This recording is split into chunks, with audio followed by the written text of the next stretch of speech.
तो पहले वो एम्बिग्युइटी वाला दिखाया था, ठीक है। तो हम इससे पहले देख लेते हैं,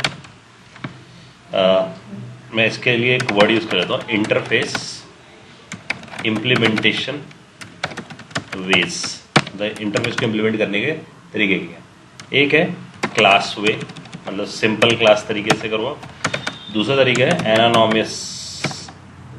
एनानॉमियस वे, और तीसरा है हमारे पास लैम्डा वे, ठीक है। तो जब भी आप किसी इंटरफेस को यूज़ करते हो, तो मैं एक नया फ्रेश प्रोजेक्ट बनाया हूँ, ठीक है। इसका नाम देते हैं टुडे डेमोस।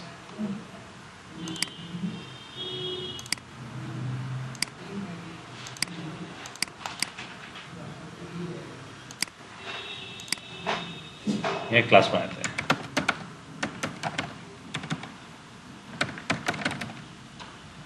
जैसे हम लोग जानते हैं कि इंटरफेस जो होता है that's only a prototype designing, यानी कि सिर्फ डिज़ाइन करने के लिए एप्लीकेशन यूज होता है। और जब हम इंटरफेस डिज़ाइन करते हैं, जैसे कि लेट्स से मैंने एक इंटरफेस बनाया, इंटरफेस, और इसका नाम मैंने रख दिया कैलकुलेट, और इसके इनसाइड लेट्स से एक मेथड है पब्लिक वॉइड कैलकुलेट EMI, जो EMI को कैलकुलेट करेगा। तो इसका लॉजिक मेरे को बनाना है। तो लेट्स से मैंने एक क्लास बनाई, क्लास होम लोन इम्प्लीमेंट्स, और मैंने इम्प्लीमेंट्स लिख दिया calcy, then I override this method here, public void calcy EMI, then I specify @ override, ठीक है। और यहाँ जाके मैंने लॉजिक लिख दिया होम लोन EMI कैलकुलेशन, ठीक है। तो this is the first way कि अगर आप एक इंटरफेस को यूज़ करते हो तो आप एक क्लास बनाओ, उसे इम्प्लीमेंट कर लो, दैट्स इट। अब अगर आपको इसे यूज़ करना है तो आपको जाकर क्या करना है, आपको जाकर इस क्लास का ऑब्जेक्ट बनाना है।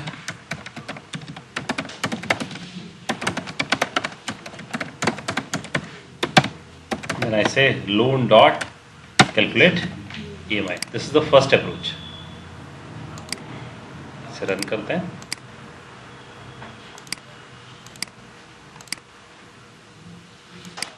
ठीक है। Second approach is anonymous class. Anonymous class का मतलब होता है बिना नाम की क्लास, जिससे कोई नाम नहीं होता। तो आप इंटरफेस को एक और तरीके से इंप्लीमेंट कर सकते हो, that is the second way, right. That's the second way, this is the first way, it's a creating a normal class.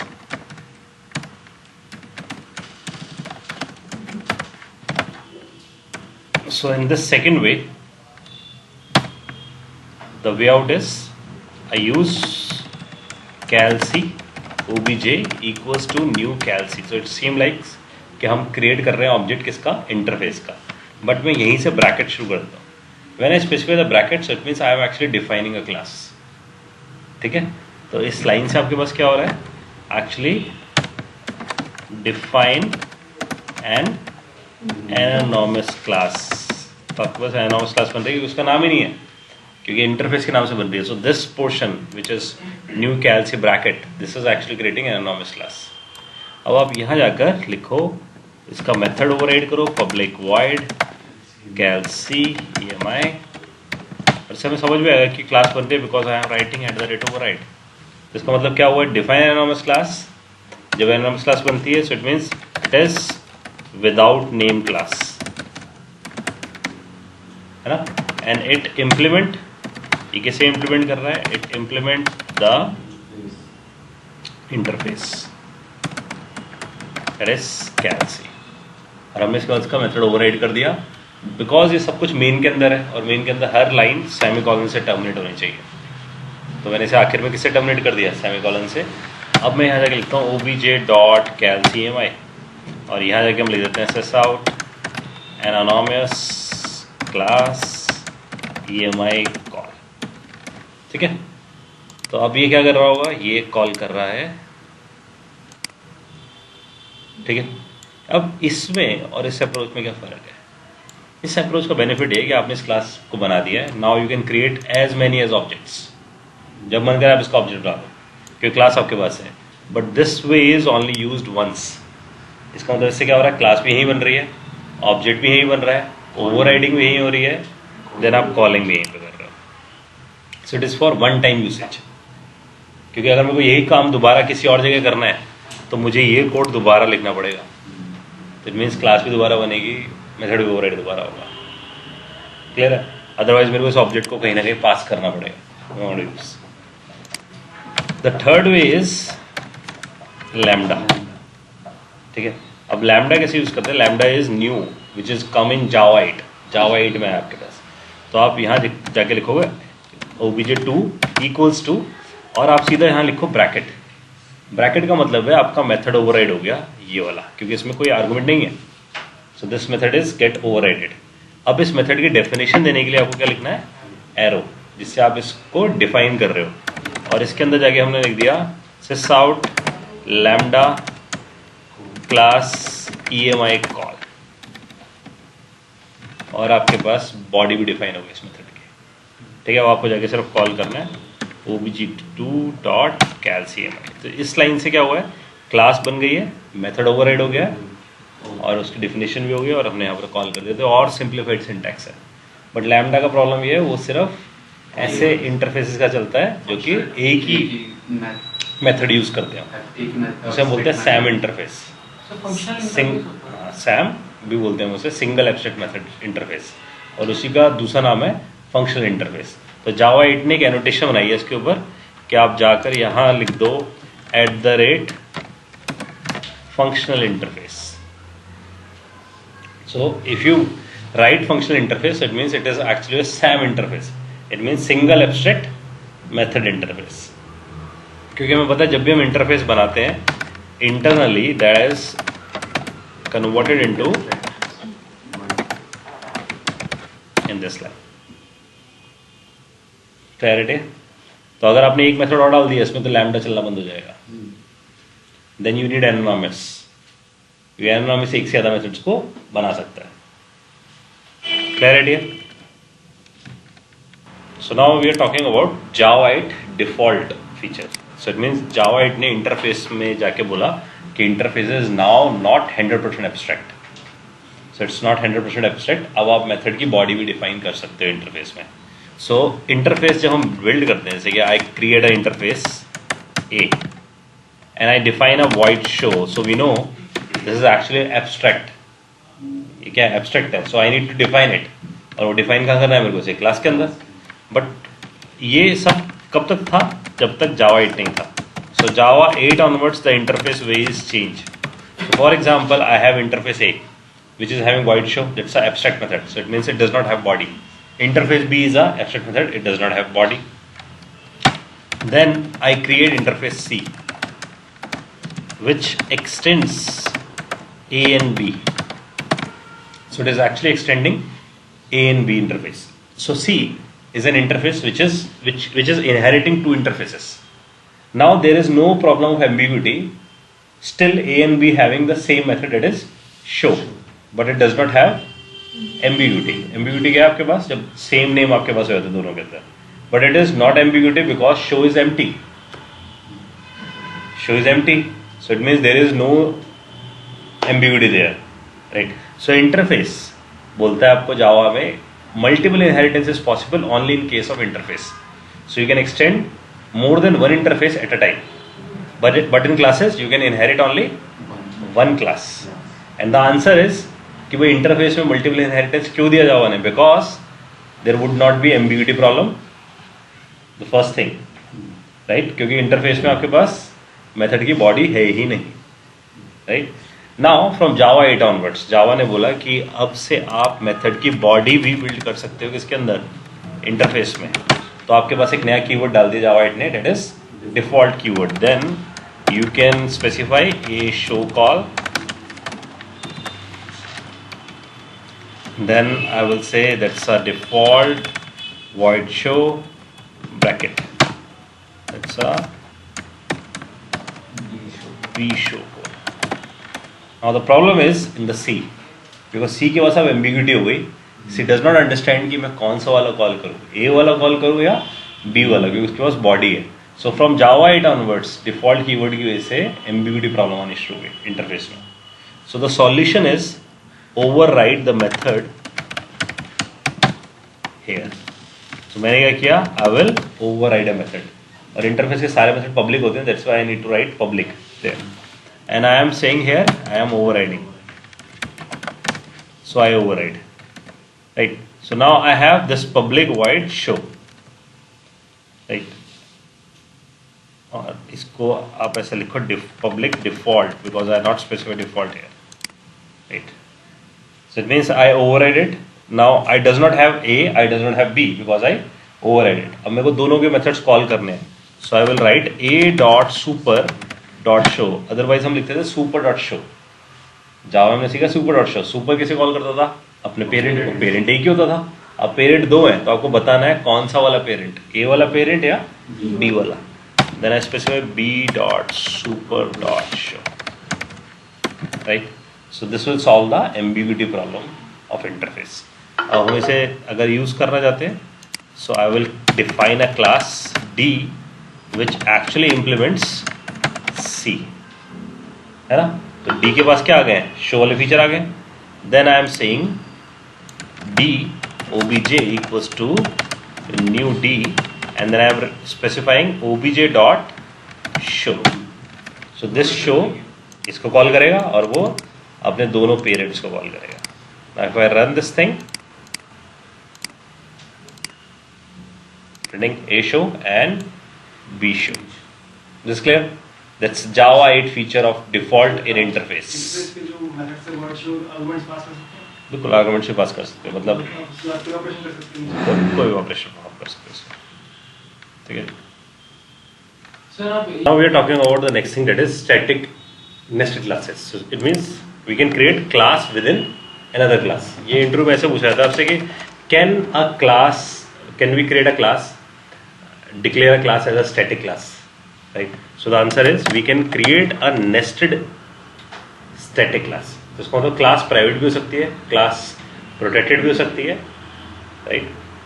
Class static भी हो सकती है, but it is for inner classes, यानी कि इनर वाली क्लासेस सकती है. Outer सिर्फ पब्लिक हो सकती है और डिफॉल्ट हो सकती है. तो सर फाइनल भी क्यों लगाएंगे क्लास पे से इनर क्लास पे? फाइनल का मतलब I don't want to inherit it. नहीं वो तो ठीक है सर, लेकिन फिर इनर क्लास डाल के मुझे इनहेरिट क्यों करेंगे? ऐसा हो सकता है ना. देखो जैसे कि अगर मैंने यहाँ लिखा फाइनल, तो आप यहाँ पर भी ला सकते हो ना. अगर आप यहाँ फाइनल लगा रहे हो तो इसका मतलब आप बोल रहे हो कि मेरी क्लास को इनहेरिट ना करे. लेकिन वो तो सर ठीक है सर, फिर बाहर से मैं एक्सेस करूंगा ना, फिर मैं वो ठीक है मैं. अब आप ऐसे सोचो क्लास लेकिन इनर क्यू है, बनाना पड़ेगा ना, फिर मैं उसको एक्सटेंड कर पाऊंगा. नहीं ऐसा भी हो सकता है क्लास पी क्यू है ना, और क्लास टी एक्सटेंड्स क्यू है ना. अब हो सकता है ना, अब अगर उस पर फाइनल लगा दो क्यू पे तो उसकी सिबलिंग क्लास उसे एक्सटेंड नहीं कर पाएगी, है ना. So class with in class is called inner class, right. और जो आप स्टैटिक के भी जो आप हम बात कर रहे हैं, तो स्टैटिक जैसे आप लगाते हो it is called nested class. ठीक है. So that is called nested. तो इसको नेस्टेड कर देते हैं.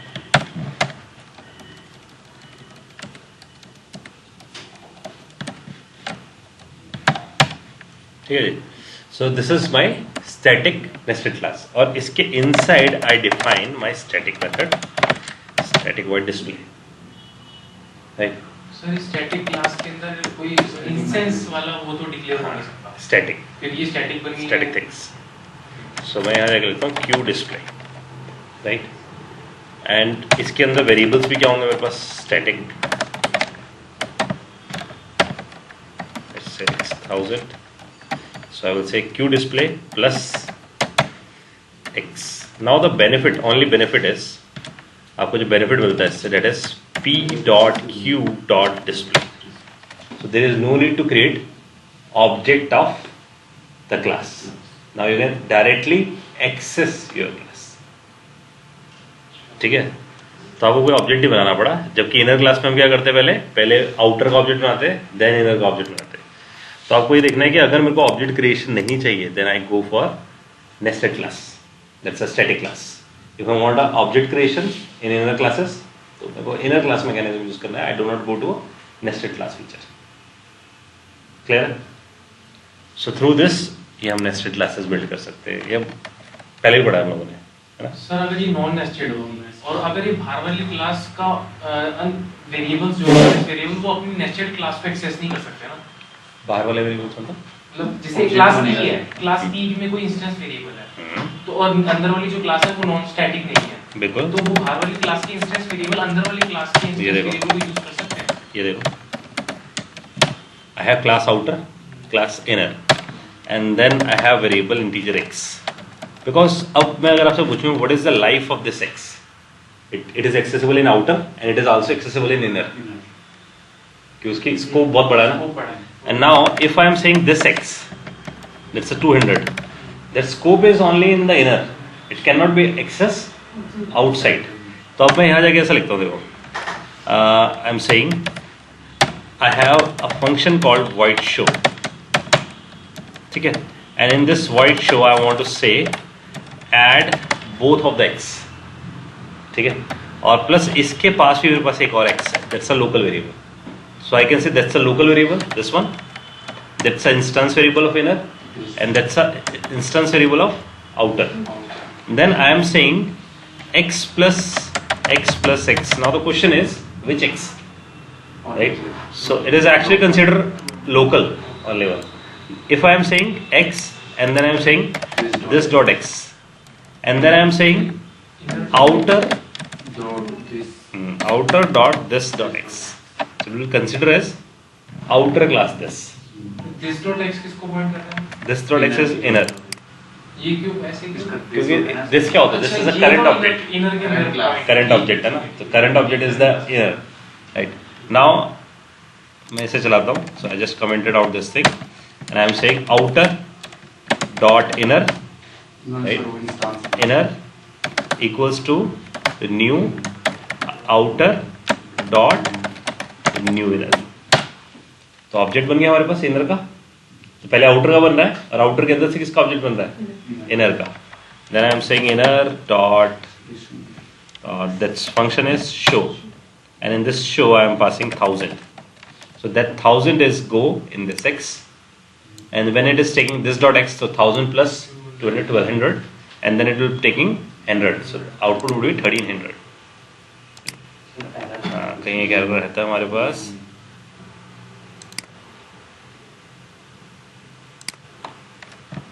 Okay, the thing is this new outer object बनाना, so I need to call a constructor. Now the output is 1300. Clarity है?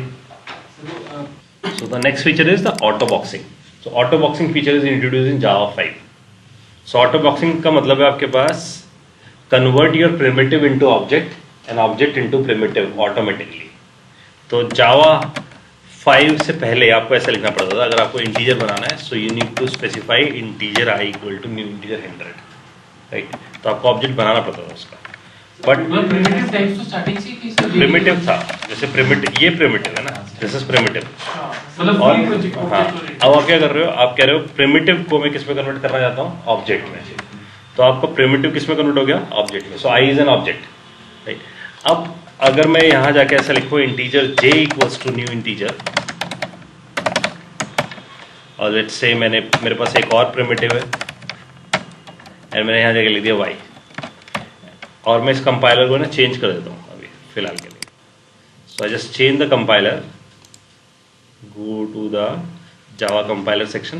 Bye default is 8, so मैं इसे 8 को टिक करके बोल देता हूँ मेक इट 1.4. तो अब ये कोड 1.4 के हिसाब से बिल्कुल ठीक है. तो 1.4 में ऐसे ही होता. 1.5 ने फीचर दिया है कि आप ऐसा लिख सकते हो integer z equal to x, तो x डायरेक्टली कन्वर्ट हो जाएगा ऑब्जेक्ट में. अब आप देख रहे हो ना यहाँ एरर आ रहा है क्योंकि ये फीचर कब का है? 1.5, और हमने कंपाइलर की कॉन्सेप्ट बना दिया 1.4. अब अगर आपसे ये बोलता है कि इन दोनों को सम अप करो i और j का, पहले वैल्यू निकलेगी. हाँ, तो आपको पहले आपको वैल्यू निकालनी है. इसका मतलब ये, इसको मैं ऐसा बोलूँ, this is called boxing. Boxing का मतलब क्या बोलोगे आप? Primitive to object conversion is called boxing. तो अगर आप इनडायरेक्टली सोचो, प्रिमिटिव वैल्यू रखता है और आपने उसे ऑब्जेक्ट में डाल दिया, तो ऑब्जेक्ट को एक बॉक्स की तरह सोचो, है ना? तो 100 यानी कि x इस बॉक्स के अंदर चलेगा, and this box is pointed bye i, that's why it is called boxing. So unboxing क्या है? इस बॉक्स में से वैल्यू निकाल दो और प्रिमिटिव डाल दो, दैट इज कॉल्ड अनबॉक्सिंग. तो इसका मतलब अगर मैं यहाँ जाके बोलता हूँ i डॉट इंट वैल्यू, तो ये मुझे क्या देगा, ऐसा. सो can I say this is called unboxing. Unboxing का मतलब है object to primitive conversion, right. That is called unboxing.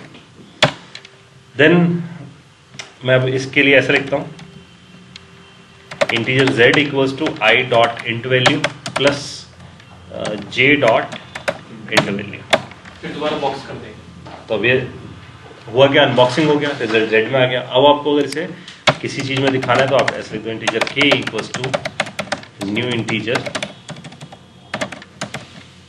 z. It's boxing. बहुत पेनफुल एक्टिविटी होगी ना कि पहले ऑब्जेक्ट में डाला है ना, फिर इसे कन्वर्ट किया. अब क्यों डाल रहे हैं हम ऑब्जेक्ट में, क्योंकि जावा के जितने डेटा स्ट्रक्चर है वो सिर्फ ऑब्जेक्ट को समझते हैं. तो अगर आप इंटीजर डालना है तो आप इंटीजर डाल ही नहीं सकते थे. तो 1.4 में ऐसा होता था प्रॉब्लम कि अगर आप मान लो लिंक लिस्ट यूज करना चाहते हैं इसका, तो अगर आपको लिंक लिस्ट में कोई नंबर डालना है, so you need to write l dot add, और अगर आपने लिखा 1000, ये एरर है, ये कहता है अलाउड ही नहीं है 1000. अगर आपको 1000 डालना है तो आप पहले उसे रैपर क्लास में डालो, यानी कि इंटीजर में डालो. तो इसका मतलब प्रिमिटिव को पहले किसमें कन्वर्ट किया, ऑब्जेक्ट में, और ऑब्जेक्ट लिंक लिस्ट में आएगा. समझ आ रही बात.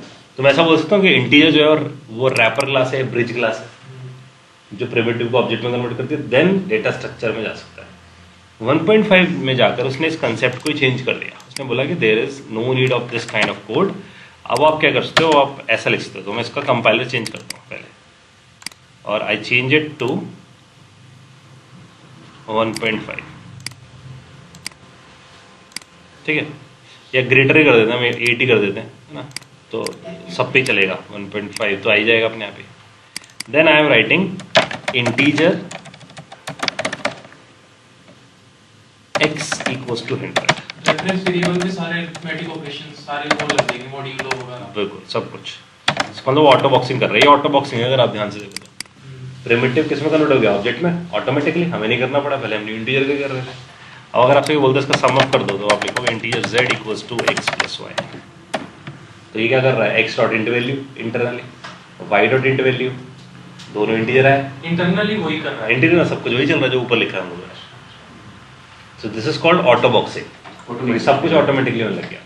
बॉक्सिंग ऑटोमेटिकली टाइप कन्वर्शन होगा. ऑटोमेटिकली बॉक्सिंग में भी और अनबॉक्सिंग में भी. Sir integer z equal to x. कौन सा है, integer z equal to x लिख सकते हैं. इंटीजर z तो मतलब उसकी मतलब इंटीजर z इक्वल टू 100 ही होगा उसका मतलब. हाँ, जैसे आप ये समझ लो, अगर आप इसे ऐसे कंपेयर करना चाहते हो, इंटीजर i लिख लिया मैंने और यहाँ लिख लिया इंटीजर x, ऐसे कर रहे हो ना. तो x किसके अंदर चलेगा, i के अंदर. तो x प्रिमिटिव है, और प्रिमिटिव किसमें कन्वर्ट हो गया, ये बॉक्सिंग. तो मेरा मेन मकसद क्या है कि इसकी जो इनबिल्ट मेथड्स होंगे इस क्लास के अंदर वो यूज कर सकते. नहीं, इसका बेनिफिट है कि मैं इतना बड़ा कोड ना लिखूँ, क्योंकि जावा को हम बोलते थे कि Java is complex language because you need to write lot of code. So उसे उन बाकी लैंग्वेज के बराबर आना था ना. तो मैं आज के टाइम में इसे यूज क्यों करूंगा अगर मेरे को करना है तो. अब जैसे कि मैं आपसे बोलूँ कि मेरे को लिंक लिस्ट में ऐड करना है,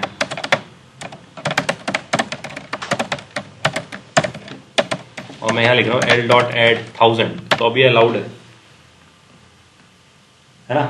तो अगर मैं बोलूँ l डॉट एक्स, तो इसका अंदर जाके क्या हो रहा है, अंदर जाकर हो रहा है न्यू इंटीजर.